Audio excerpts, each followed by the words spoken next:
good on you. The rest of you, you're going to have to stand like me, but fortunately, you don't have the same shoes on. Again, my name is Teresa Eamon. You can find me on social media under the very, very humble tag of your_favorite_singer. It's Facebook and Instagram. My grown children say my Instagram is not very good, but I'm working on it.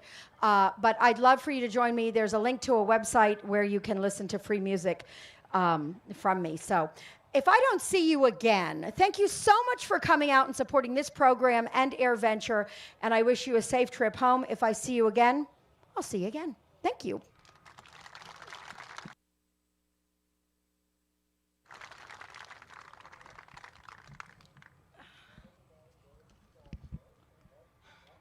Thank you, Teresa. Welcome, ladies and gentlemen. I'm Ed McElhenney. I am absolutely thrilled to be here right now. First of all, I get a chance to put a flight suit on for the first time. If you haven't been here, this is our 7th presentation at AirVenture this season, if you will. And I've been the moderator for the first 6 of them, basically. And I am not going to be the moderator this time. I know it's going to disappoint, and some of you people are going to go, great, now who are we going to get next? But I opted out on this one because we have a very special program this morning. Like I said, I get a chance to wear a flight suit. I'm an old fighter pilot, and we're going to have 4 other fighter pilots out here very shortly. And you can see what the airplanes are. If you don't know what they are, as a MiG-29 Fulcrum, okay, that's an F-5 freedom fighter, and that's what we're going to be talking about today. I'm not going to talk about it, but what I am going to do is, first of all, just say thank you. Thanks for being here, and I have to thank the people who allow this to happen. First and foremost, we've got ScottsMiracle-Gro, Jim Hagedorn. If you were here at 6 o'clock this morning like I was, he was flying one of those P-51 Mustangs out there, and he is gone now. But Scotts has been a strong, strong supporter of this organization and this program forever. Next, Fagen Fighters, the Fagen World War II Fighter Museum, Granite Falls, Minnesota. Ron and Diane, I don't know if they're out here today. Maybe not, I'm not sure. But again, strong, strong supporters of this program. Compliments of them, we have that Quonset hut right there. And then last but not least, inside that Quonset hut are a bunch of people that really make this thing happen. Air-to-Air TV, Scott and Kyle Guyette are the people who organize, run, get this team together, and do a spectacular job. I think if you heard, 18 million people saw this program last year, streamed online, et cetera. So you're part of a very large group at this point. Again, the program is going to be moderated today by my wife, Connie Bolin, back there. Oh, she's got the green flight suit on, okay? And those other guys, I can call them by their call signs, but I won't say star of the show, but the guy with the big name, Jared Isaacman, is the next guy in line there. We've got Leif Erikson back there, and Stroker. Call signs, Stroker, Rook, CJ, Leif. Dusty was mine, but I'm not going to count. We're going to begin the program, of course, as usual, with the video. We have a very good video, and then I'm going to turn the mic back over to Connie, and she's going to start the program. So again, thank you so much for being here. We thank our sponsors for allowing this to happen, and we thank our veterans and the people who've made this happen. So with that, let's begin the video.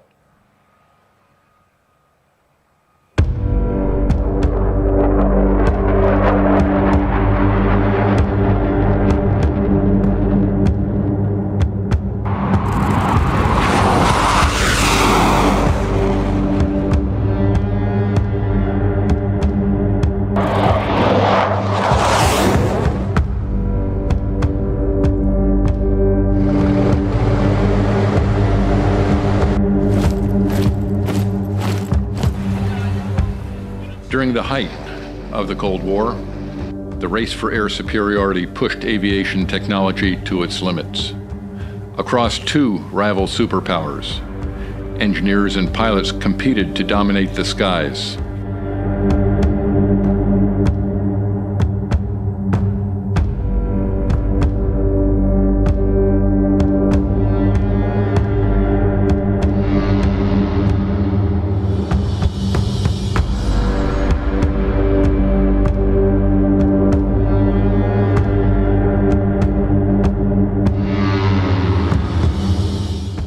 Out of this intense rivalry emerged aircraft built for very different missions, but the same unforgiving purpose: to win the fight in the air.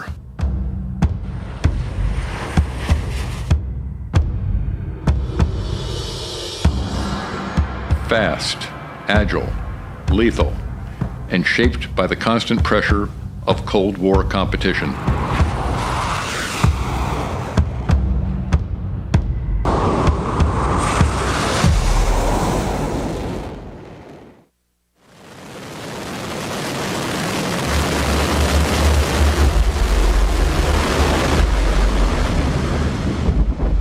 On one side stood Soviet fighters like the MiG-29 Fulcrum. The MiG-29 first flew in 1977, capable of reaching speeds beyond Mach 2. It was developed by the Soviet Union during the 1970s as a fourth-generation twin-engine fighter, created specifically to counter America's newest aircraft. Jets like the F-15 Eagle and the F-16 Fighting Falcon.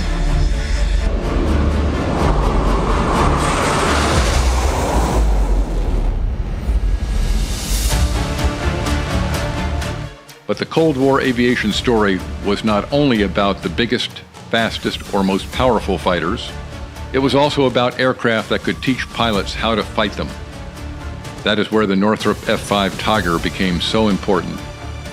Small, supersonic, reliable, and highly maneuverable, the F-5 was designed around simplicity, performance, and low operating cost. The original F-5 first flew in 1963, and the improved F-5E Tiger II followed in 1972. It became one of the most successful lightweight fighter designs of the Cold War.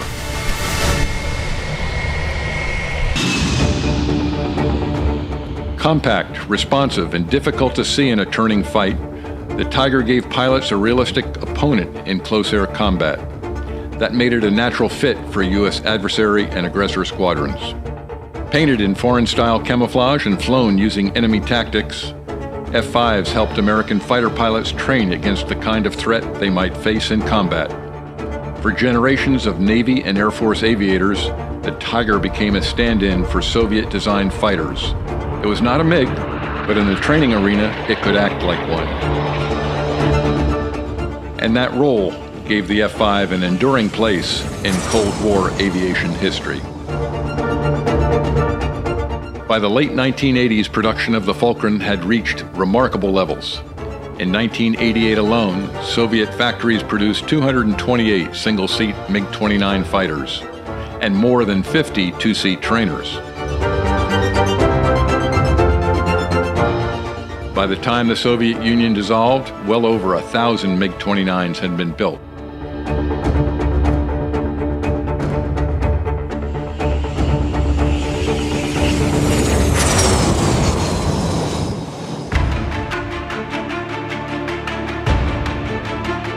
One particular aircraft tells a remarkable story. A MiG-29UB, the two-seat trainer version of the fighter. It was built in September of 1989 during the final years of the Cold War. Originally assigned to the 642nd Fighter Regiment in Voznesensk, in what is now Ukraine. The aircraft carried the nose number 64. When the Soviet Union collapsed, the jet transferred to the Ukrainian Air Force, but its journey was far from over. Years later, the aircraft entered the international aviation market. In 2005, it was sold to the United States after being refurbished and demilitarized. By 2011, the fighter had been restored to flight status. For a time, the MiG belonged to Paul Allen, the Microsoft co-founder and aviation collector. Allen was known for preserving historic aircraft in exceptional condition. And his MiG-29 was widely regarded as one of the finest examples in private hands.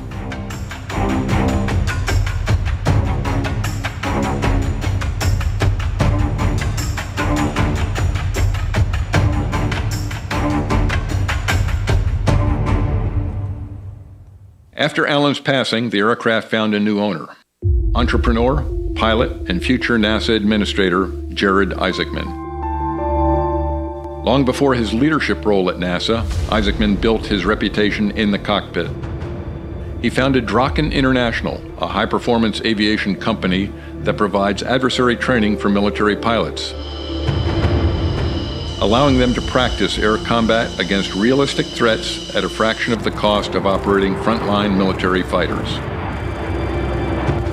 By replicating near-peer adversaries with real fighter aircraft and pilots who understand both Western and opposing tactics, Draken reinforces a lesson first learned from the Cold War. Capability gaps often result from complacency. Yet the MiG-29 was never a business investment. It was a personal aircraft acquired simply for the challenge and excitement of flying one of the most formidable fighter jets ever built. Isaacman describes the aircraft as incredibly powerful. With afterburners engaged during takeoff, the jet launches down the runway like a rocket ship. In his words, "It's definitely the most impressive aircraft I have flown." For Isaacman, flying the Fulcrum also carries a deeper meaning. One of his most influential mentors was the legendary naval aviator Dale "Snort" Snodgrass. A former U.S. Navy F-14 demonstration pilot, Snodgrass was known for his mastery of high-performance flight. But the lessons he taught went beyond the cockpit. Respect the aircraft, prepare relentlessly, and never underestimate the responsibility that comes with pushing the limits.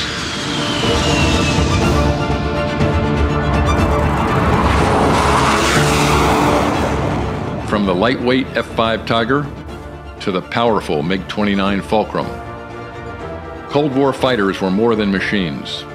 They were classrooms, weapons, symbols, and tests of human discipline. Those lessons eventually carried Isaacman beyond aviation and into space.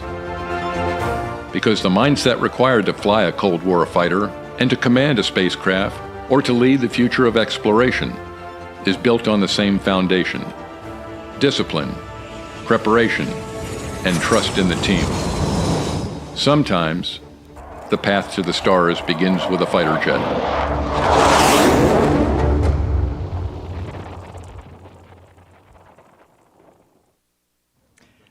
Ladies and gentlemen, it is my pleasure to welcome these gentlemen to your stage. And after that video, could I have a hand of applause for Scott Guyat, who puts that video together, and his wife Kyle, who wrote that, and of course with the content that Jared's group provided to them, that gave us a great history for that. And it is again my pleasure. Jared Isaacman, Todd Erickson, and Stroker, but we'll call him Sean Gustafson. Please, gentlemen, have a seat, and thank you so much for being here. My name is Connie Boland, as Ed said. I have been given the honor and the pleasure of being your moderator today for this program. In one way, you say this could be a very daunting and intimidating process, but these gentlemen here, their records and their military service and now their service to NASA and beyond is something that speaks for itself, and it will be in a lot of ways easy to moderate this program because each one of them has a story to tell, and their credentials speak for themselves, and I think all of you will probably know what they have done. So let's start with Jared. Aviation. Did you have an aviation family, or what prompted you to become a pilot? Because to me, you are a pilot, and those of us who are fortunate to fly airplanes, somebody influenced us to get us there. Com check. Good. All right. First, it is, thank you for the question. It's awesome to be here right now. Any day we get to talk about aviation is just great, especially here at EAA Oshkosh, America's largest air show. And before we begin, I just want to say the whole musical performance leading up to this was just extraordinary. So I think a round of applause as well.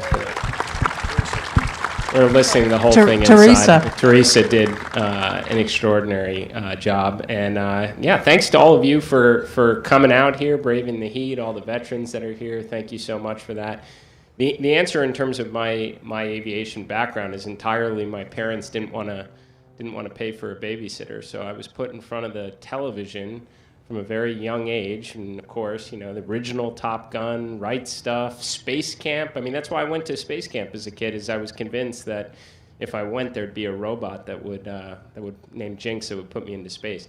And I realized that for 90% of you, you don't know what I'm talking about because it's an 80s movie and I'm dating myself. But that was all the influence. I built my first computer because I wanted to play flight simulators, went to Aviation Challenge at Space Camp because I wanted to fly. Always was enamored with space, but I thought as good as it's going to get is strapping into an aircraft like one of this, and been fortunate to have an awesome aviation career and get to fly with some reasonably okay people. Yeah, to these reasonably okay people, Leif, tell us a little bit about your background and your association with Jared and what it's like to operate one of these and have that opportunity now. Absolutely. So EAA has a really special place in my heart. I actually started coming here with my dad, who was an airline pilot, back when I was about 6 years old. So I've been coming to Oshkosh forever. Remembering and watching some of the greats like Bob Hoover perform, set me on the path. My dad taught me to fly.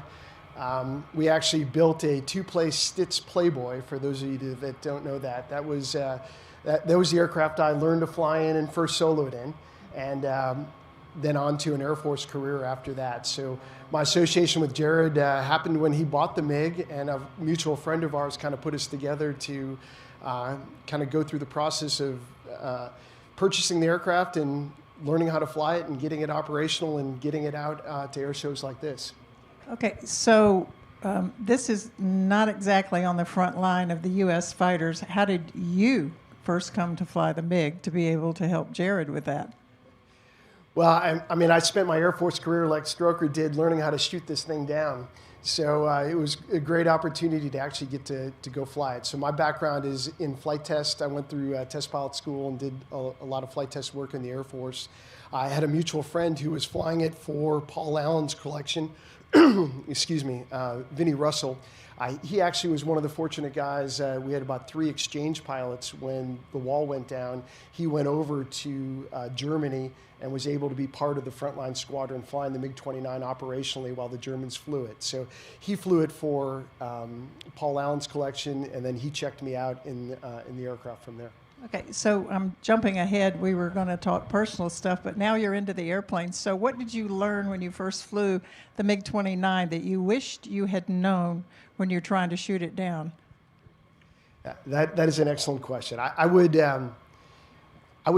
focus on, it's a fundamentally different philosophy in designing aircraft, right? The F-16, U.S. Western fighters are designed to have the 4-ship flight lead as the commander of the aerial engagement, right? So you try to provide all the information you can to the 4-ship flight lead and to the wingman so that you can make tactical decisions in real time and employ your aircraft as successfully as possible.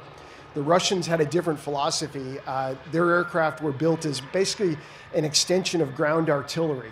So they were very much reliant on ground control for their intercepts, for their employment of the aircraft.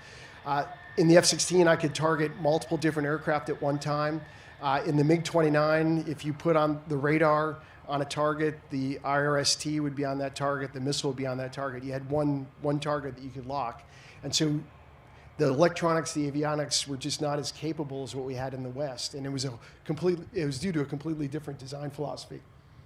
Oh, yeah, exactly. I can see that. And the picture in the video of the cockpit, it looks like a very, very busy cockpit compared to, I think ours are more humanly friendly. Yes. Would that be a good way to say that? And tell me, so how did you end up with the Jared connection and your connection with NASA now? Great question. Thank you. thrilled to be here. I'm Stroker Gustafson. We met back in 2010 when I was leaving the Thunderbirds and got to start a jet team with Jared, the Black Diamond jet team back in the day, and it was awesome.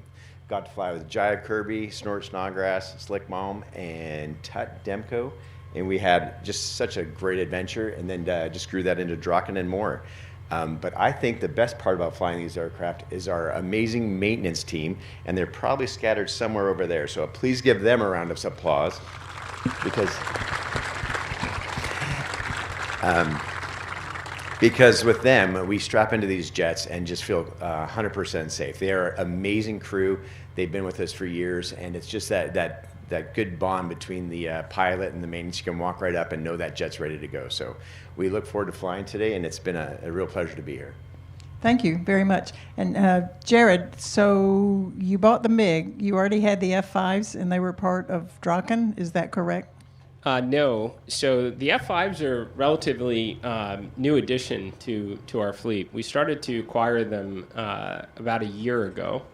Maybe just a little bit over that, 14, 15 months ago in preparation for America 250th celebration. So we knew we were going to participate, and we're doing it in a lot of ways now with these aircraft. So NASA Workforce Incentive Flights are top performers that are helping us return to the moon and do all the other exciting things we're doing there, rocket flybys, but participating in the celebrations throughout this year. And kind of made sense to use a little bit more of a patriotic aircraft than probably the MiG-29.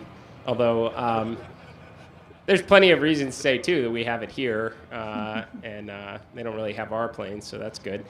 But that was the purpose for acquiring these. We have 5 of them that are going to all be painted in these colors. 4 of them will fly here today. At Draken, we had a lot of different aircraft, but not F-5. So we had A-4 Skyhawks, like the first Top Gun. Some of them were really modernized with radar. We had Italian aircraft, we had aircraft from Israel, we had aircraft from France and Spain, from the Czech Republic. So generally we're using, other than the A-4, foreign aircraft so that it was something unfamiliar to the pilots. Versus the F-5s, which are fantastic, are very much part, even today, of the aggressor squadrons in the Navy and the Marine Corps. So if they already had it, we weren't probably adding as much value as, for example, a Mirage F-1 or an A-4 Skyhawk. You and your aggressor training opportunities from the civilian contract side did something that our military actually could not do. You provided a service, and you still do. But to the F-5s and these beautiful paint jobs, Freedom 250, I believe when I asked this earlier in the green room here, the big smile came on their faces when I said, "Did you fly in D.C.?" So who wants to take that and tell us about the flight, the Freedom 250 for 4th of July? We sure did. So NASA aircraft, so a combination of the 4 F-5s that I was able to contribute into it, and then we had a F-15, F-18, and a T-38 from NASA.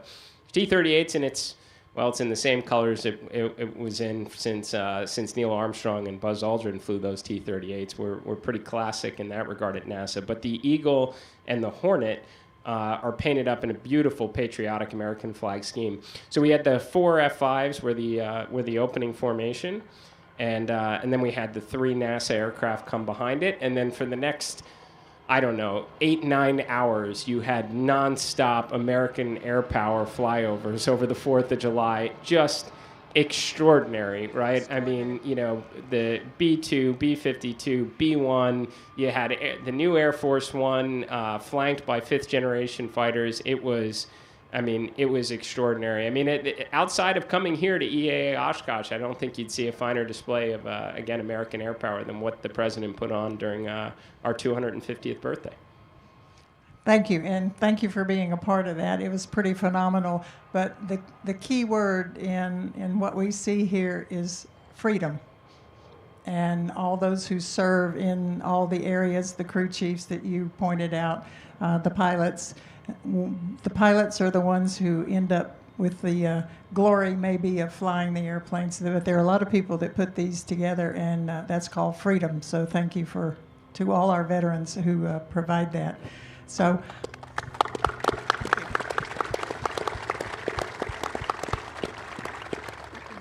And we pay tribute to those veterans here, and we have our eagle out here has the motto on it is "Thank you to all who serve." And that doesn't necessarily mean you served in the military, but we have a lot of volunteers at Warbirds of America who make this happen, just like the ground crews do in the military. So I shout out to all of them and to this incredible crew here at Warbirds in Review that allows us to put on programs like this. So that was just my little plug to say thank you to our crew. And thanks to all the crowd who's here. This is pretty phenomenal.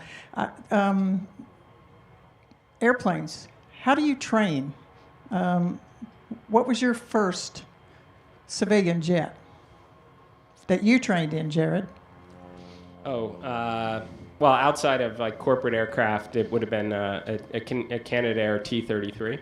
So that was about 2008 timeframe where I started flying that with Jive Kirby, and then L-39, A-4 Skyhawk, and I've been fortunate to fly a whole series of ex-military aircraft since. And look, like the key to anything, like just currency is real. As often as you can fly is great, especially when you start doing things like, close formation flying. But we're very fortunate now because everyone in the blue flight suit is getting an awful lot of flight time because we have an awful lot of really deserving NASA employees that we've been flying from centers across the country and taking them up for experiences they've never had before. So we're all staying very current, and these F-5s are doing a fantastic job keeping up the pace. Could I get a part-time job with NASA? That's part of why we do this. Yeah, okay.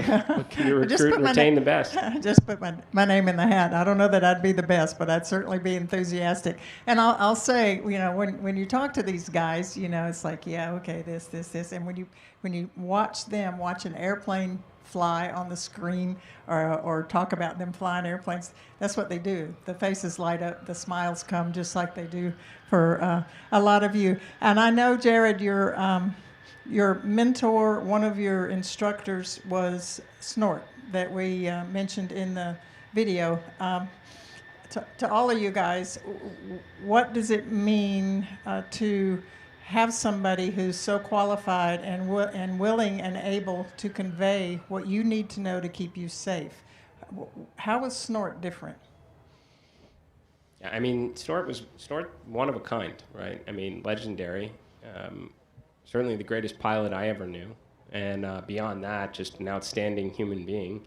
Spent outside of all of his time preparing for combat as a naval aviator, he committed more so to inspiring the public, wowing everyone with his amazing command of aircraft, not just as the highest timed F-14 pilot in the world, but 1,000 hours in the F-86, not to mention all the other aircraft.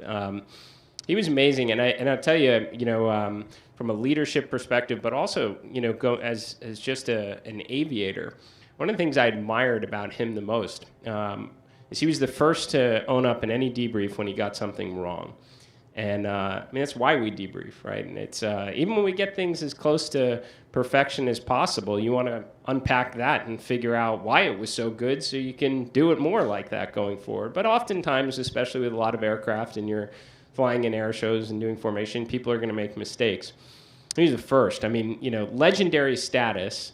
He could just sit there and stay quiet on it, and we'd know and be like, okay, he's got it or something. No, he was always the first. I totally screwed that up. Got that wrong.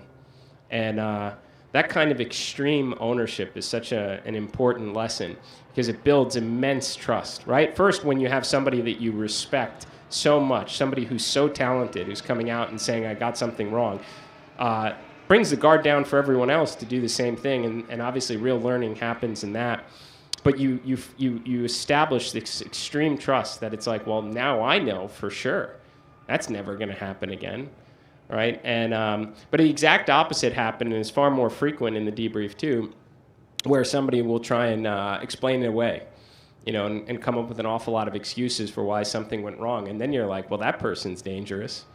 Like, I'm never going to trust them again in that situation. I'm going to fly a little bit farther away or something because they didn't acknowledge the mistake they made, and clearly they're not learning from it and whatnot. And I thought that was amazing to think. Like, one of the again, in my opinion, I've been lucky to fly with so many amazing pilots. The best, hands down, right? Had that extreme ownership, and I know it certainly made me a better pilot learning from him over the years, aside from just great human being, unbelievable leader. Snort's awesome. And deep connection, by the way, to some of the aircraft behind us. So oftentimes, if you were with Snort late at the bar, he would talk a lot about F-14, of course, highest timed naval aviator, highest timed F-14 guy in the world. But he spent a lot of time as an aggressor. And, he's a Top Gun grad, Top Gun instructor, but he had about 1,500 hours in the F-5E and 1,500 hours in the A-4 Skyhawk as well. He left the Navy with over 8,000 hours, just totally wild. And he would tell us an awful lot about these aircraft long before we ever flew them. And then I have no doubt that's been imprinted with a lot of us as we strap into the jet, knowing some of his experiences from it. And then, he spent an awful long time learning how to shoot these things down, and I think he did fire a couple missiles their way during Desert Storm. I don't think he got them. But he actually flew in this aircraft several times in the summer before he passed. So that was pretty cool as well. And he didn't bend the wings, because that's what I told him. I understand they just pushed the Tomcat off the carrier, and there was always another one. There's only one of these, so we imposed a solid 7G limit on him before he strapped in. Thank you, Jared. And your acquisition of this airplane, we covered it a little bit in the video, but you have surrounded yourself with people who are the best of the best, and they pass along that knowledge. And each has their own doubts, maybe at times, on how they're going to perform with an airplane. I have to tell you very quickly, Bud Anderson, our triple ace from World War II that we lost a few years ago, Bud was just an outstanding, the best of the best pilot. When Bud got in the Mustang after 40 years of not flying one, it was incredible that somebody that we admired so much. I said, Bud, what did you think? When you were, flying or landing that airplane for the first time? He said, I was thinking, oh God, don't let me screw up now. So we all strive to be really, really good, and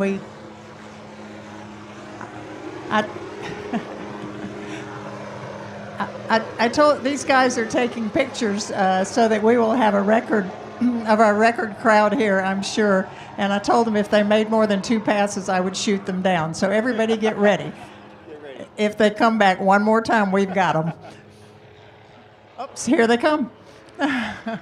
Maybe they can't. So anyway, those photos will be valuable to us down the road.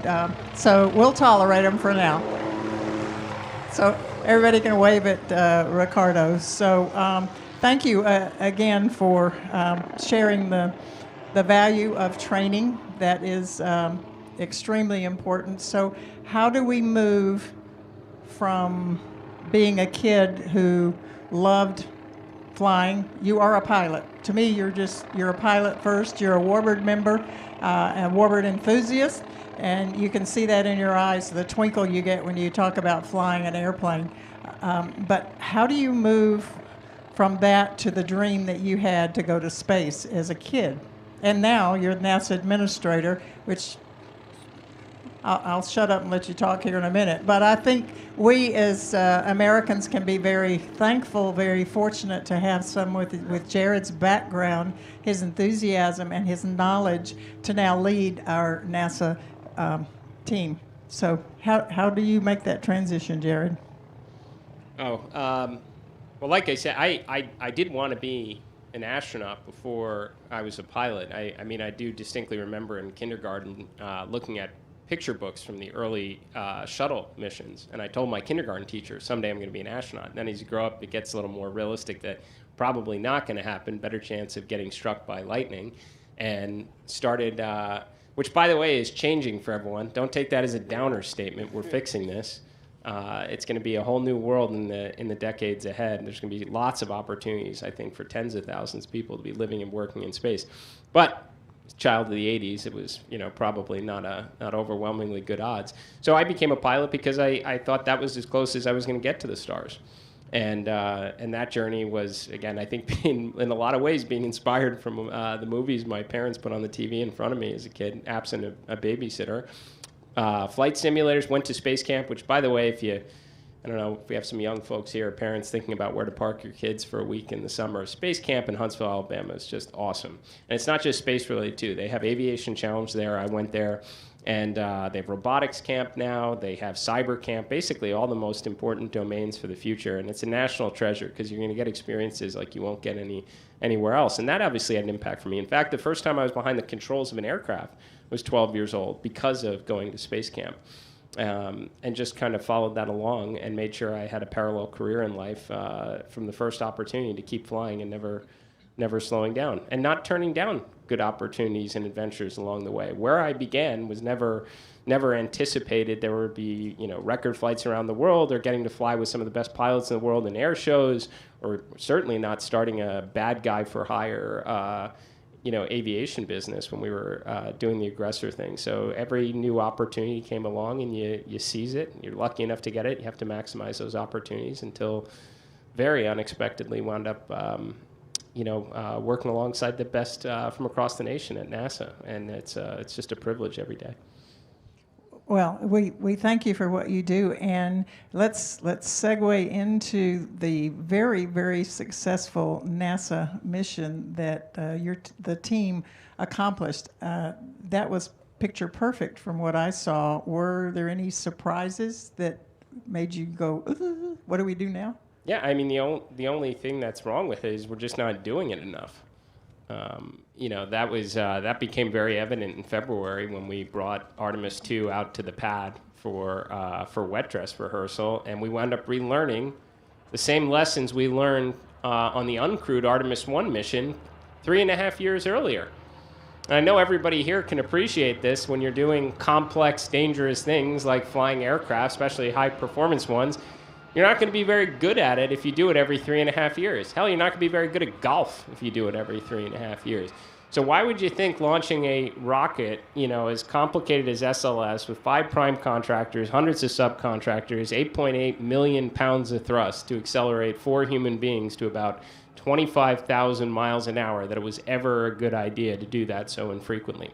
And completely disconnected from the history of NASA, where if you go back from Mercury, through Gemini, Apollo, the whole shuttle era, every NASA-designed spacecraft, on average, launched every 3.5 months, not years. So we're fixing it. We started to standardize the rocket, not turn every one of them into a work of art. Lock in a configuration doesn't mean you can't learn and roll in improvements into the next vehicle, but let's try and keep the creativity to a minimum here and commit to at least launching this every year and start to learn and use what we learn to inform the next mission. And so we added a mission. So Artemis II, very successful, but we don't want to repeat again same lessons. We want to maintain that muscle memory. So we added Artemis III. We already started stacking that rocket, named the crew. It's going to be amazing. 3 most powerful rockets in the world will launch in this time next year. Bring our landers with our crewed spacecraft together in Earth orbit, very Apollo 9-esque. Only 3 massive rockets instead of 1, and we'll test out interoperability of the lander in Earth orbit, and get good information and data from that to roll into Artemis 4 in 2028, where NASA astronauts return to the surface of the moon. Yeah. So.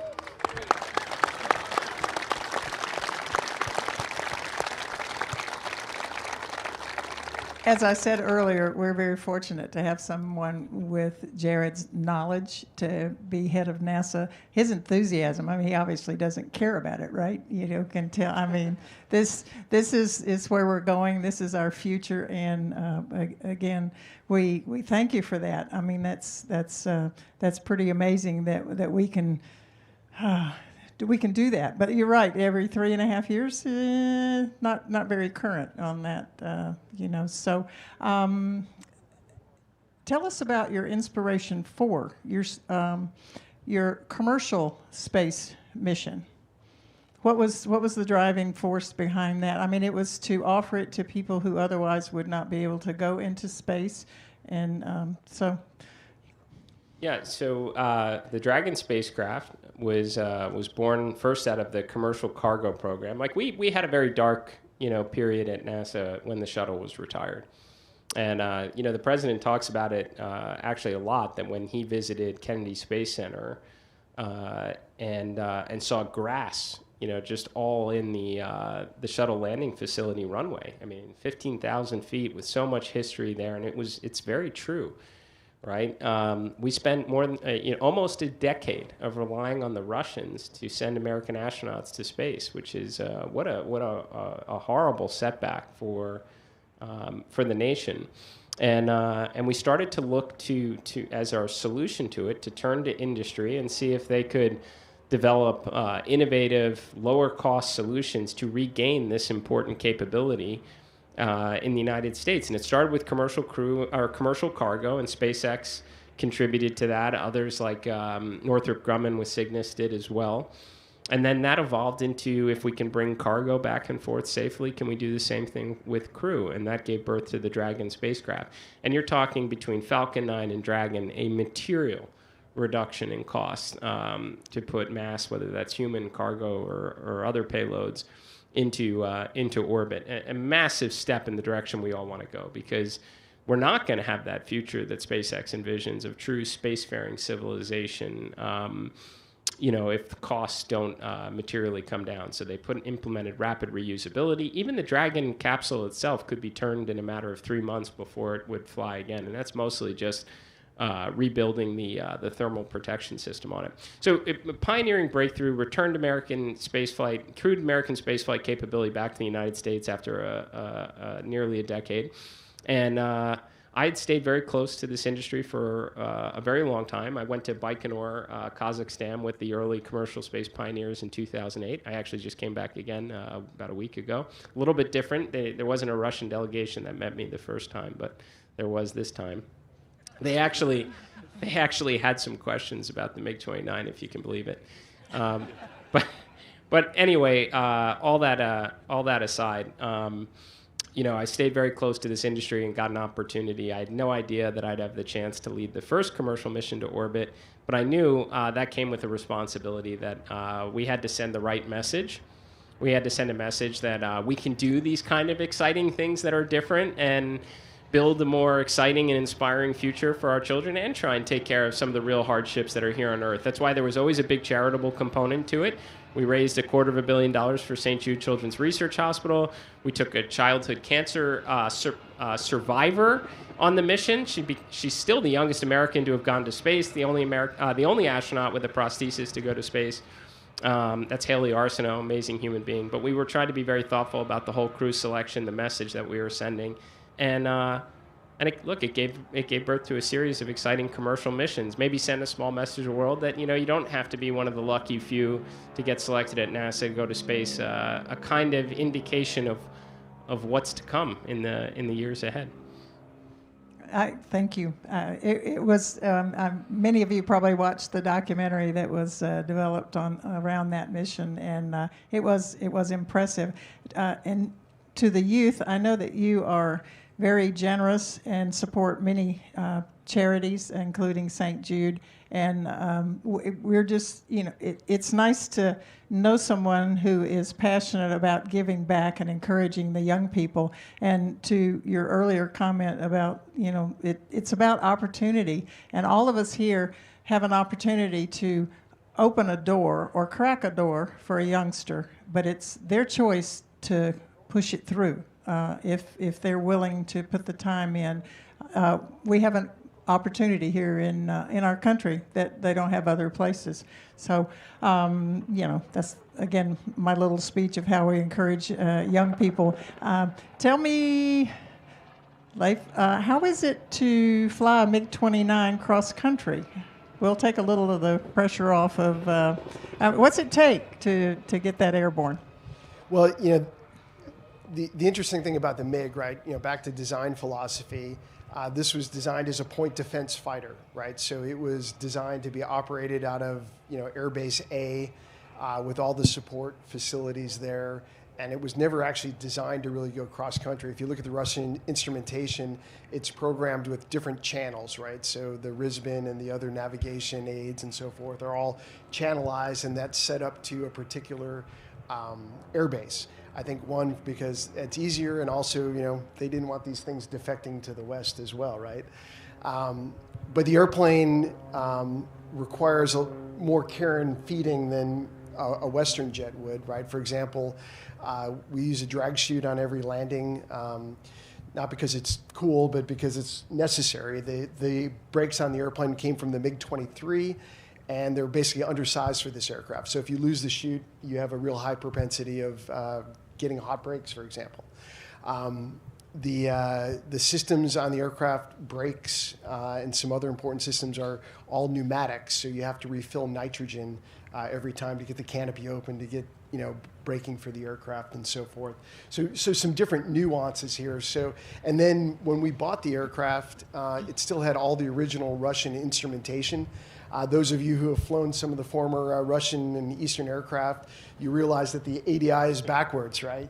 Once again, back to this ground-centric mentality, the ADI acts as though you are flying the airplane, looking at the airplane from behind it, as opposed to a U.S. or a Western ADI where you look at it as though you're in the airplane. So it's kind of a difference there. So we added some more modern avionics, put things into U.S. units of knots and feet, and that's allowed us to actually operate into the airspace. But as with any fighter aircraft, you are fuel limited from the time you take off trying to go cross country. So,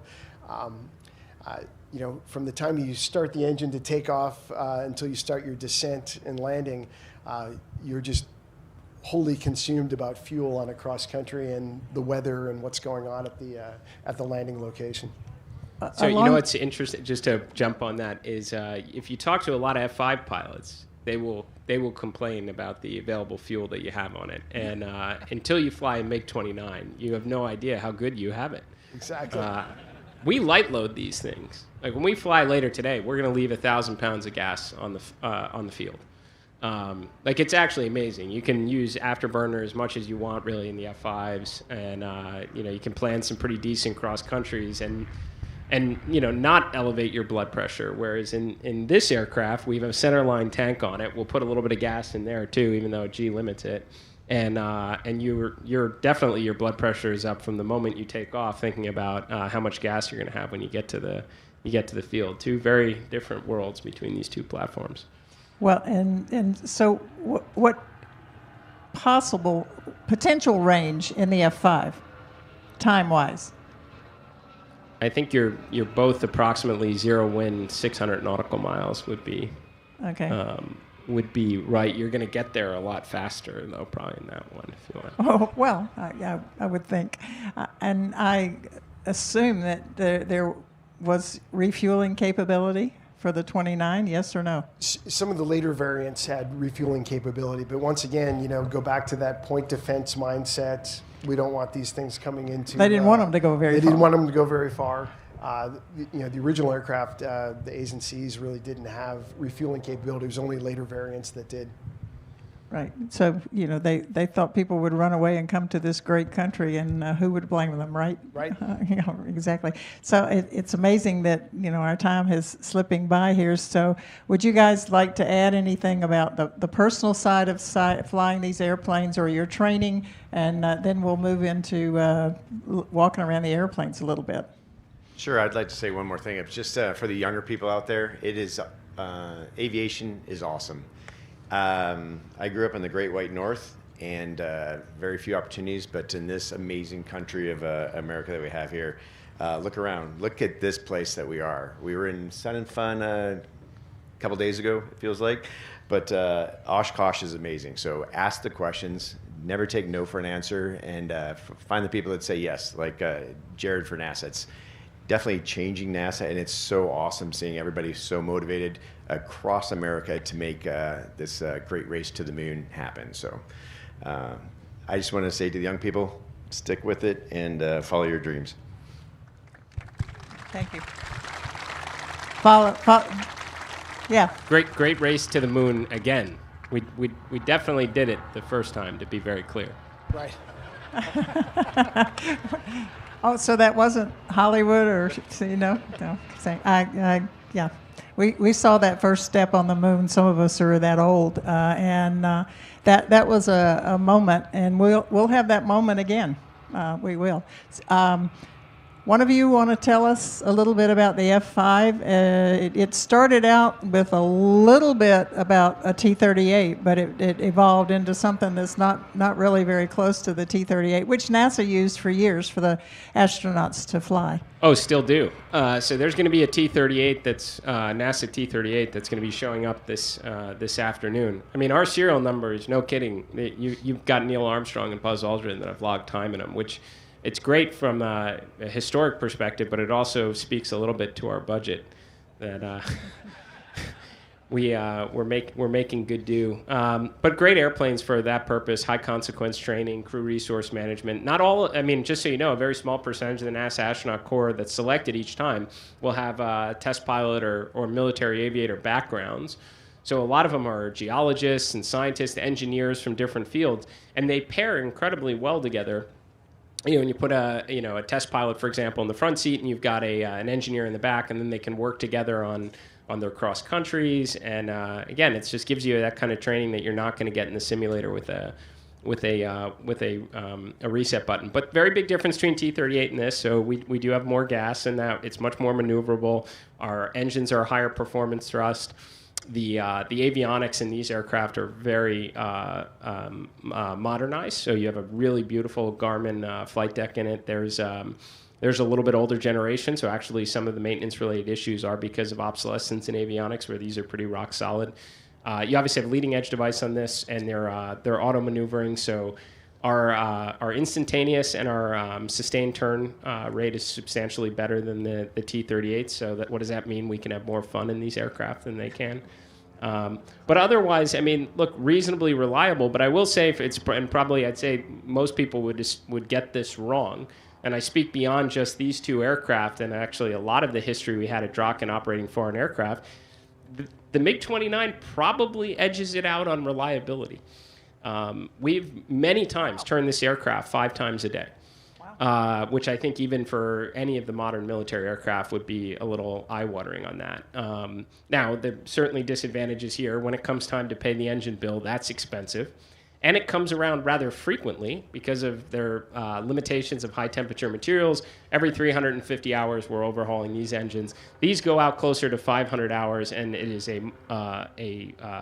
much less expensive build. But this is a very reliable aircraft. These are reasonably reliable too, but generally speaking, in a design philosophy where engines and parts were part of a jobs program, there was always excess on Soviet aircraft. So we're 30 days away from seat overhauls, from ejection seat pyro, most components other than engine overhauls.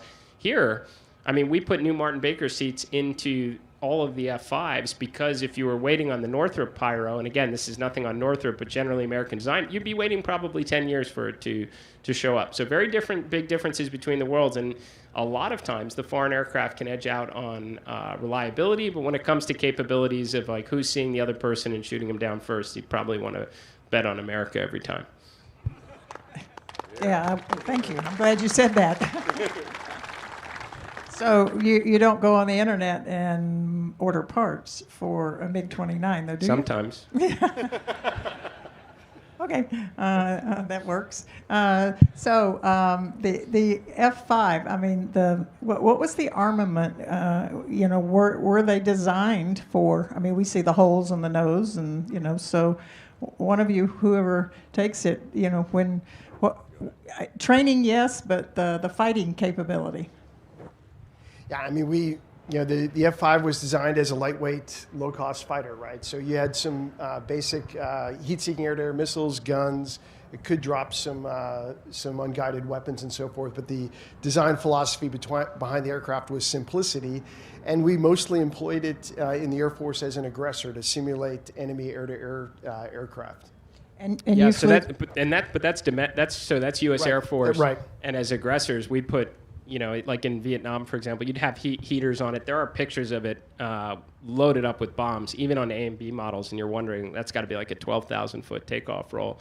But just to point out, there's over 1,000 still in service of F-5 Tiger IIs in foreign nations, and they've upgraded big time. I'm talking like helmet-mounted cueing sights. They put modern radars in it. The Israelis and the Italians have put basically like APG-68 equivalent radars in it, and they've got beyond visual range missiles on them. Jammer pods. So the Brazilians, air-to-air refueling. These aircraft have evolved considerably beyond what the U.S. Air Force, or beyond what the Navy, the Air Force, the Marine Corps use them for as aggressors. Well, we support with our technology a lot of nations who then take it and fit it to their needs. Did either of you fly the T-38 or? And of course, Thunderbird. Yes, you would. We both flew T-38s for pilot training. Yeah. So you were in that era, and I know that we have a lot of Vietnam veterans here, pilots who probably trained in the T-38. So just for fun, do we have anybody out here who trained in a T-38? Yeah. Okay. So if you have any questions you don't want to answer, we'll ask one of those guys. So thank you, guys. It's a great-looking airplane. Yeah, I'd love to get a hold of any of them, but that's amazing that we are almost out of time. But tell us, about some of the capabilities or some of the things you see on this MiG-29 that people would want to know. Jared, tell us about your airplane. So many of you probably already know this, but you'll certainly see it on startup today. That FOD is a huge issue with jets, right? And you take an F-16 where it's intake very low to the ground. You get a stone comes in, nicks a fan blade. You're pulling the engine, and you're doing a lot of work there. If you've never been and seen Russian runways, they're horrible. Worst thing you can imagine. I mean, there's just it's totally an off-roading event. So they're really genius rather than just trashing motors all the time. On startup, you're going to notice the intake ramp will come down and close off entirely the intake on start. And it's going to draw all of its airflow from up towards the wing root here. And it stays that way throughout the entire taxi and takeoff right up to about 130 knots. So as you watch us fly later today, we'll be in full afterburner going down the runway, and these ramps will remain closed. At about 130 knots, they'll open. And by the way, that's your refusal speed, because once that happens, so you go into full afterburn you're getting thrown back in the seat, right? Once those intakes come open, all that airflow comes in, you're thrown back even more. And you're going from 130, you're blowing through 160 knots in like a second, right? So you're committed at that point in time. But that's, in a completely ingenious way. And you're really not taking on a big mass penalty, because you're going to need those ramps anyway for your high supersonic flight, right? So taking advantage of hardware that they were going to have to put in, a genius engineering solution to save their engines. Probably one of the most unique things I would say about the MiG-29. Well, we'll look forward to watching that takeoff today. And now, do you have a time that you could share with us when you're going to fly? I don't want to put you on the spot. I know the schedule, but you are going to fly today, right? Yeah. So we're going out for just a local area sortie after the air show closes around 5:30 or 6. But tomorrow we'll do a mini demo, at least the extent you can, without a jet box. Cool. You guys have anything to add, or I guess I should open it up for questions, although, we could run over 2 hours here. The only other thing I'd point out about the airplane when you compare it to an F-16 or another Western fighter is you can look at the fit and finish is not nearly as pristine as a Western fighter. Western fighters are more works of art. This was a workhorse kind of airplane, so you can see that in some of the finishing. And the other interesting thing, if you compare this to an F-16, if you look at the thickness of the wing, right, the airplane was designed for much slower speed flying than an F-16. So the thickness of cord on the wing is a lot more so than a modern fighter. As compared to an F-15, it's got leading edge devices, which helps it with its low speed turn performance. So there's some interesting design philosophy things in this aircraft. I think one of the unique things from an avionics standpoint is this aircraft had a helmet-mounted cueing system well before any of the Western fighters did, which allowed with their Archer missiles to take a shot, 45 degrees off. And back to some of their ingenious design philosophies. We would have gone through and done 1,000 different computer programs and simulations and some of the stuff we use with JHEMICs and so forth. They've got 2 spinning mirrors on the heads-up display, and there's 3 diodes on the helmet-mounted cueing system. It's just a little monocle that comes down, and based on that, they can determine where the helmet is pointing and cue the missile in that direction, which was a huge close-in combat capability advantage that these aircraft had well before us. So some interesting design philosophies on, they've taken a simple approach where we a lot of times take a complex approach, and you, like Jared said, you get a very robust aircraft that has some unique capabilities. Not all advantages, but in some realms it's a lot better off. Yeah, maybe just give you a little bit of sense on performance here, right? So 3rd generation versus 4th generation fighter. 3rd generation, if you're at 400 knots in this aircraft in full afterburner and you pull into a 7G turn, you're going to be out of airspeed in 180 degrees. Like it bleeds off energy incredibly quickly. You can see the wing on it. Versus this aircraft is loving it. If you're at 10,000 feet, you're going to give up on it, or you're going to run out of gas. But the airplane's going to be totally fine. And when we land, so this airplane, you're taking off at 160 knots approximately, hot out, full of fuel. And when you're coming back in to land, and you're trying to get on speed in it, the aircraft is not perfectly stable as it's coming back. I mean, you're trying to, come down and land the aircraft without carrying a ton of extra knots, and because you're going to eat up runway very quickly on this one. Versus this aircraft, when we come in and land at about 155 or a few knots above that on this, the airplane will fly slower than that without any issue at all. It's incredibly stable. The whole fuselage is a lifting surface, and really, what we're trying to do when we come in on speed in this is simply not scrape the burner cans. Because you can actually certainly come in a lot slower than that, but then you're going to have a scrape X. Not good. Okay, I think we have a question. I'm sorry. Guys in flight suits can't ask questions. So leave his mic off. It's okay. How about now? Oh, no. Comcast. Okay. I'm Yes, Ed sir. McElhenney, by the way, Connie. I'd like to marry. Oh, I did marry you. Okay, I remember now. But no. Was that your question? Get on your knees. I've already, you all have already said and spoken to this, but I'd like to see it in action, and I do it in all my programs, and I'd just like to have our veterans, active duty, reserve, guard, please stand up so we can say thank you. Thank you for your service, every one of you. And all 3 of those guys should be standing up right now, too, by the way. All 3 of them, absolutely. Jared, you count, man. Yes, you do, okay? Thank you. I won't take up any more time. Sorry about that. No, that's. I'm glad you made the comment. It wasn't a question, but it was. Although I accepted, I said I'll think about it, but then I said yes. So, thank you again to all our veterans in all seriousness. And sir. Yeah, Aaron Henry, fan of progress here.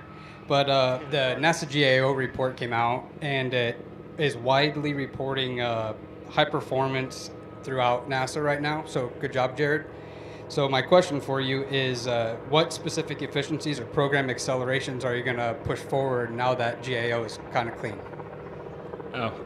Well, first of all, I really have done not much other than focus the agency on where we're supposed to be putting our energy towards, and a lot of that credit actually goes to the president who created the national space policy and said return to the moon, build a moon base, and prepare for where we inevitably go next, which is Mars, and then try and clear away a lot of the obstacles and bureaucracy that impede the best and brightest from doing their job. I mean, there's no one who aspires to. It's hard as hell to come and work at NASA. I mean, even our internship programs, you're talking about less than 1% get selected. Highly motivated, very intelligent people want to come and work at NASA not to lose. They want to change the world in air and space. So if we weren't moving at the pace we needed to be, we just needed to clear away and release the shackles from that talent to start moving. And they're doing it. And they're moving in the direction that we all want to see, that we've been patiently waiting for a long time, which is towards the moon. And we're still doing all the other things, great science missions, rebuilding our X-plane portfolio and such. So the ingredients were all there. already at NASA, and just grateful to be there and serve alongside them. Thank you, Jared. So do we have another question? I'm sorry. Okay, here we go. Yes, sir. Hello. For anyone, what aircraft that you haven't flown would you like to try? SR-71 Blackbird. I would absolutely have to second that one. I would fourth that. 4. Well, do you have the power to bring that back then, Jared? That's the next question. That's classified. I think that's pretty cool. So, okay, Mary, we have another one here. So this is kind of a deep question, but was there ever a point where you doubted yourself along your path to where you guys are now? And if you were mentoring somebody along that same path, maybe say in 10, 15 years, what would you tell that kind of person?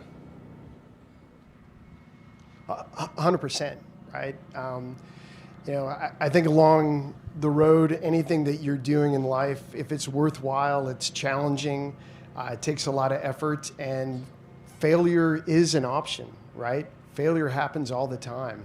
And I think it's really what you do to pick yourself up, surround yourself with great people, and move forward, because that's really where you learn. Like Jared was talking about debriefs, it has to be brutal. It has to be honest. And I went through a phase when I was doing my F-16 instructor pilot checkout, right, where I was great at dogfighting as a wingman, and then I'm trying to lead this and teach it, and I couldn't fly myself out of a paper sack at that point, right? And it took some good friends, some good mentoring, some good hard work, and it came back and it worked on it. And that's an analogy for, any hard thing in life. There will be challenges. You will not be perfect at everything. You cannot expect to be perfect at everything. But hard work and perseverance don't guarantee success, but it's important to developing the character that will allow success in the future. Yeah. Thank you. I would just say too, there's some differences here. If you're chasing your passion, what you absolutely love, and you're running into resistance and you're starting to doubt yourself, I mean, that is absolutely don't give up and get whatever help you need and support, and work as hard as you possibly can, and you will likely overcome it. What I would say is if you're not on the path you want to be. So for example, again, I talked about less than 1% of NASA's interns get selected for programs, and they take whatever the first opportunity is. I speak to many of them where, like, I'm here, I'm working on, materials science, and, but I'm really passionate about human spaceflight. Or I want to work on the next rover to go to Mars, and this isn't doing it for me. Well, that's not an example of, like, you need to push through, you have to find your way back to your course.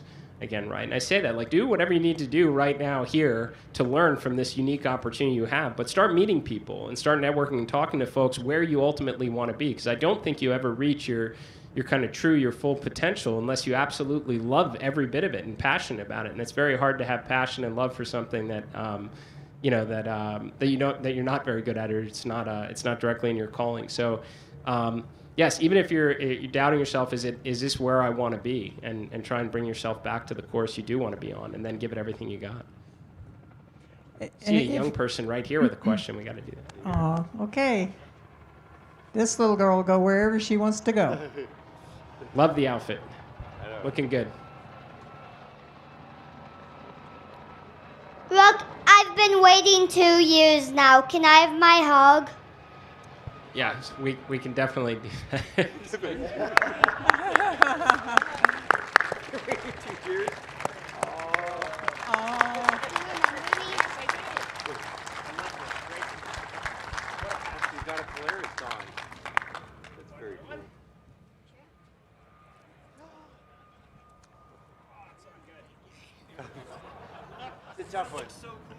Oh, my word. I hope you all can see that.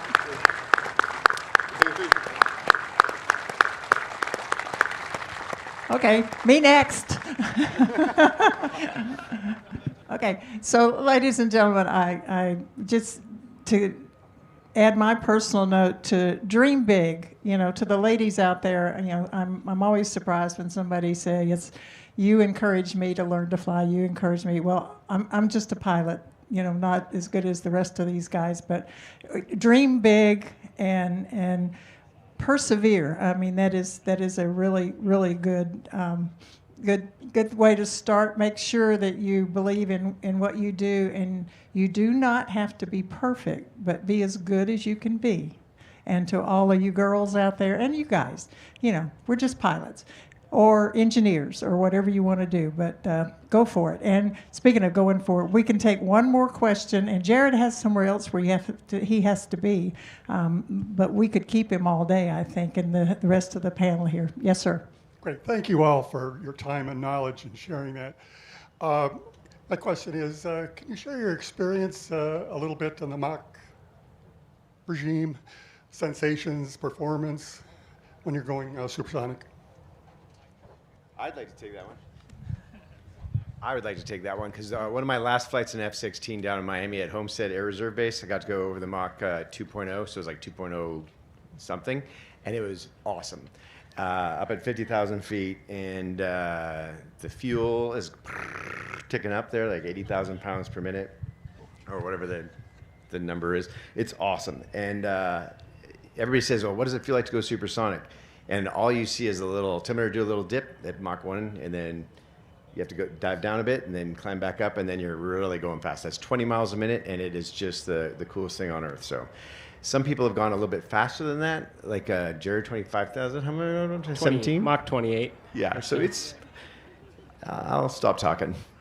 Okay, and I know we're running long, but nobody's given us the hook yet. But Jared, you have quite a few world records that we never hear about or never talk about. Would you like to take just however much time you think you have and tell us about some of your other accomplishments? Well, I've been fortunate to be on a lot of cool adventures with aviation. Let me tell you, I can tell you a cool world record, which was not, I was there, but it wasn't mine, and it was recently shattered, which, like all good records, should be. So when I went to space on Polaris Dawn, we were the farthest into space since the Apollo era. We went to about 1,400 kilometers, kissed the inside of the Van Allen belt, and two of my crew members, Sarah Gillis and Anna Menon, became the women who traveled farthest from Earth ever. And then when Artemis II flew, in about 13 minutes, that record got blown away. And Christina Cook, she obviously became the first female to go to the moon. Cool. Okay. I think we are definitely out of time, but I would like to say, on behalf of EAA Warbirds of America and all of the people here who are passionate about aviation, I thank you, Jared, for being a Warbird member, for being a supporter of Warbirds. We keep them flying is our motto, and good role models and people who will come out and share your stories with the Warbirds and Review audience. And Leif Stroger, thank you. Thank you again.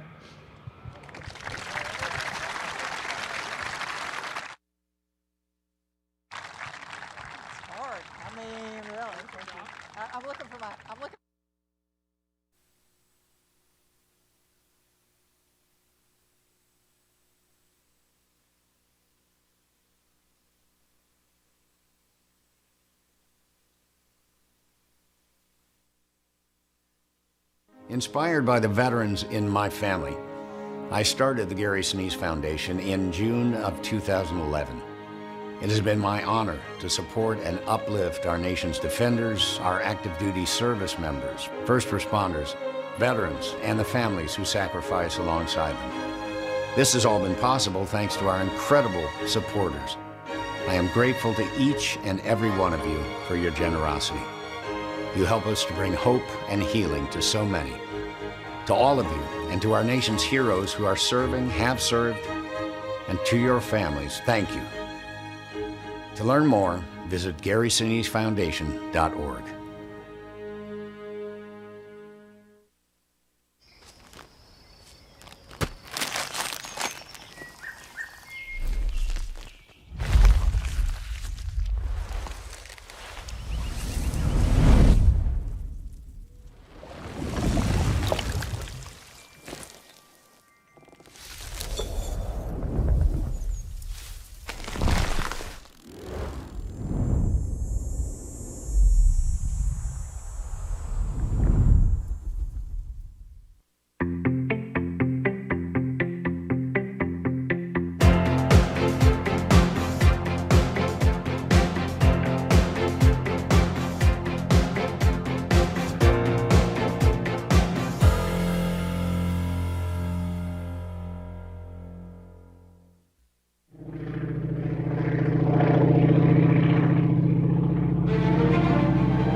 40 years ago, a community came together with a shared purpose: to train better, fly smarter, and make aviation safer.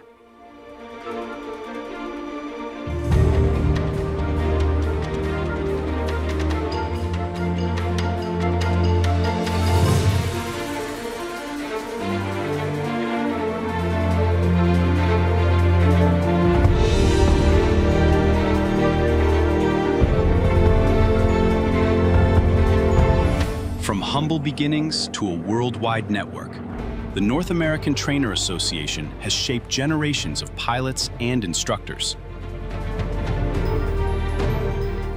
Flying is a discipline. It's the early mornings, the checklists repeated, the lessons learned again and again until precision becomes instinct. And safety? Safety is an attitude, a mindset carried into every decision, every flight, every generation we train. For 40 years, the North American Trainer Association has stood for excellence, not just in how we fly, but in how we think, prepare, and lead. Because in aviation, discipline builds skill, and attitude saves lives.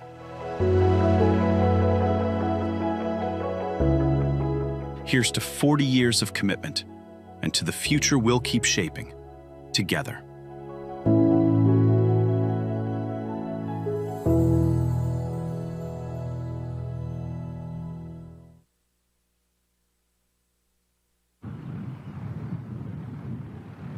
The name Jane is actually the name of his wife.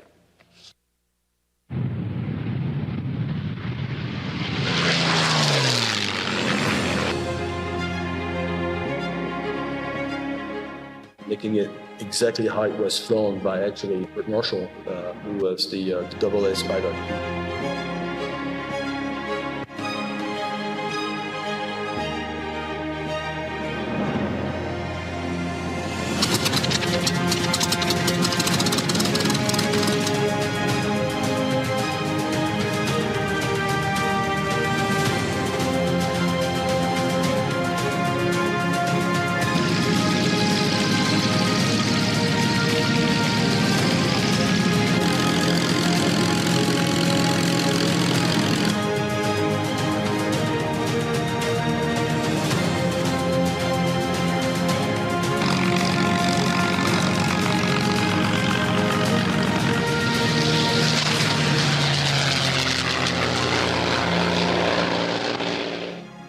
Keeping these airplanes flying preserves stories that will no longer be told by the greatest generation. Through restorations and flying, we were able to continue their legacy and remember their sacrifices. And that's really the most important thing when you're flying these airplanes. When you go somewhere, you have the responsibility to share with people what they did, and that these aren't just airplanes, they help save our freedom.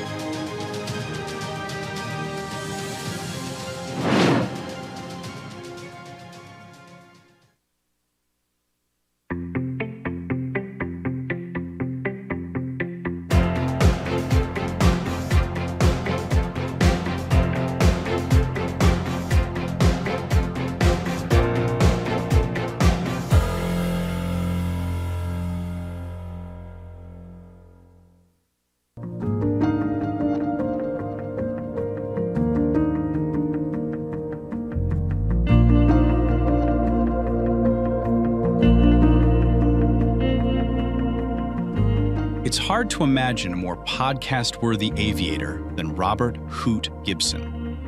He's a degreed aeronautical engineer, a naval aviator with 300-plus combat missions, graduate Top Gun, graduate Naval Test Pilot School, NASA astronaut commander with 5 space shuttle missions, chief NASA astronaut, Southwest Airlines captain, world champion unlimited class air race champion.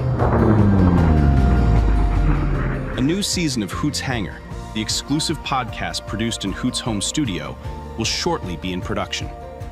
In this series, Hoot and an endless string of compelling guests cover all things aero combat flying, space travel, air racing, aircraft design and performance, high-profile accident investigations, RC modeling, home building, and more. Join Hoot Gibson and his guests in Hoot's Hangar, the most compelling podcast in aerospace. Now, get unlimited access to all episodes for less than a trip to the coffee bar. Just $9.95 a year. Just go to airtoairtv.com to gain access and subscribe.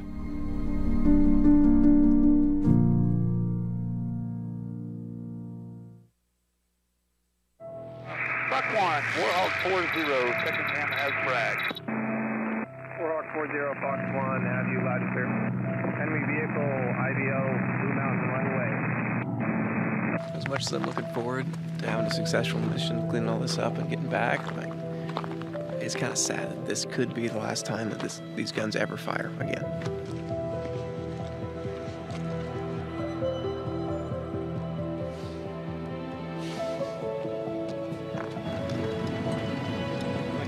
This side, hot, ready to go. That side is moments away from all 6 ripping down range. Freeze hot.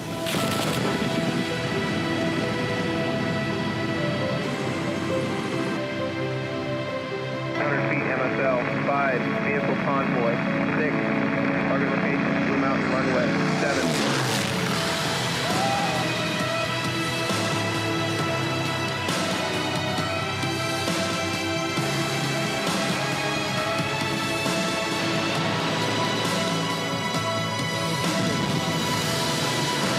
Final attack heading 200. Attack heading 200. Copy all. Here, arm and hot.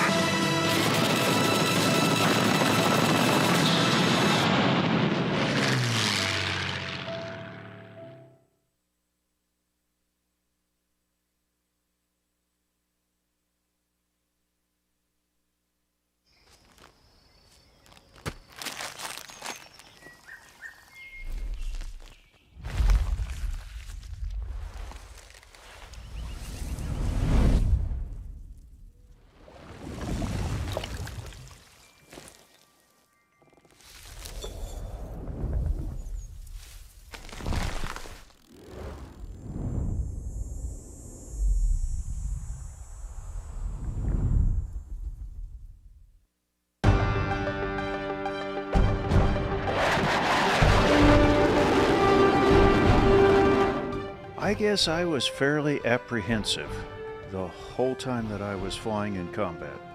And I guess there's good reason to feel that way. I'm there to cause a lot of damage and a lot of harm, and therefore they would like to damage me. And I was 25 years old at that time.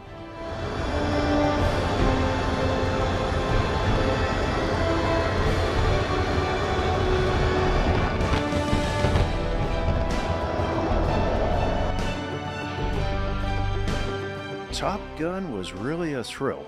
I must have done well in actual combat because at the time I was just a lieutenant junior grade, which is a first lieutenant in the Air Force. And so I may have been the very first lieutenant junior grade to go through Top Gun.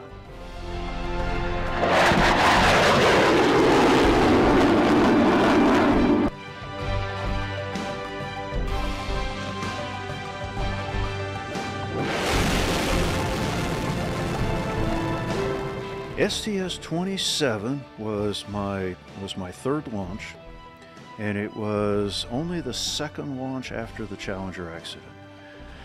Well, I will never forget, we maneuvered the arm, and Mike Mullane was my arm operator, so he moved the arm over there, and we brought up the television image of the right wing, and I looked at what I was seeing, and I said to myself, we are gonna die.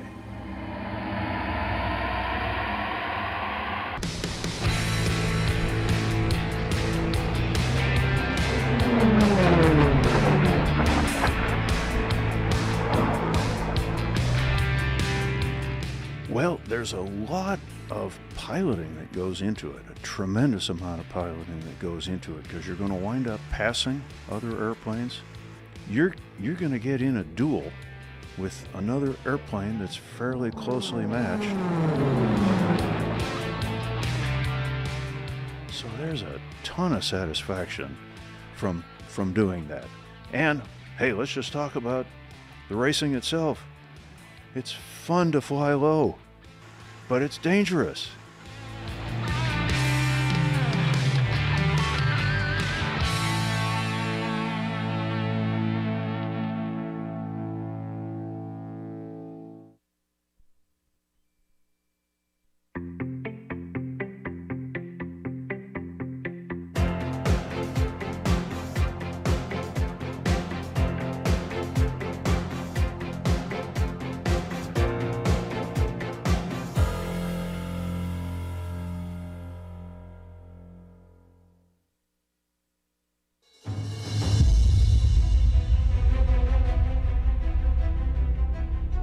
In 1937, Japan began a war of conquest to gain control of China's vast natural resources. Japan needed them to supply its planned conquest of the entire Pacific region. By 1941, estimates are some 1 million Japanese ground troops were committed to this effort, and the Imperial Air Force had begun a merciless campaign of indiscriminate bombings of Chinese cities and civilian centers. The loss of innocent life and suffering was incalculable. China's Air Force was all but non-existent. There was no way to defend the cities. But in 1941, Claire Chennault, a retired U.S. Army Air Corps officer consulting with the Chinese Republic, convinced President Roosevelt to let him recruit and supply a volunteer force of U.S. pilots to defend China's skies. The legendary American volunteer group, Flying Tigers, were born.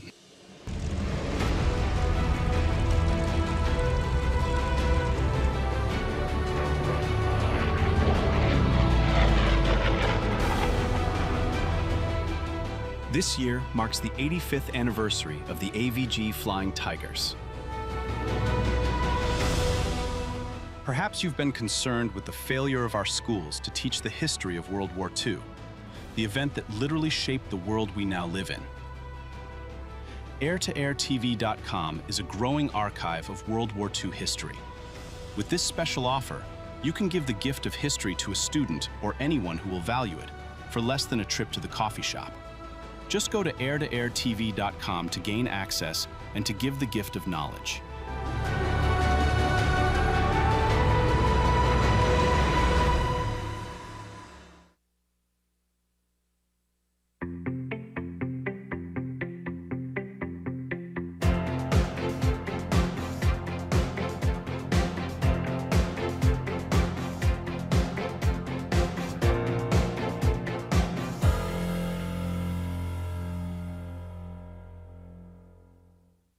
At JetGlo, we believe an aircraft is more than aluminum, paint, and rivets. It carries stories. Stories of sacrifice, stories of service, stories of the men and women who stepped forward when our country needed them the most. As a veteran myself, I understand that these aircraft are not just museum pieces. They are flying reminders of the courage, skill, and sacrifice of generations before us. That is why Warbirds in Review matters. Every time one of these machines starts, taxis, and takes to the sky, history becomes real again, not just for pilots, not just for veterans, but for families, young people, and the future generations who need to see it, hear it, and feel it. At JetGlo, we are proud to support the Warbird community, aircraft owners, operators, and the people who work so hard to keep these aircraft flying. We specialize in aviation-only detailing, aircraft appearance and preservation care, bright work polishing, window restoration, ceramic coatings, and condition maintenance, because preserving an aircraft's appearance is part of preserving its legacy. JetGlo is based right here in Oshkosh, and we are proud to support Warbirds in Review. To every veteran, restorer, crew chief, pilot, and volunteer who keeps history alive, thank you. JetGlo is proud to stand with you, because every flight deserves a JetGlo.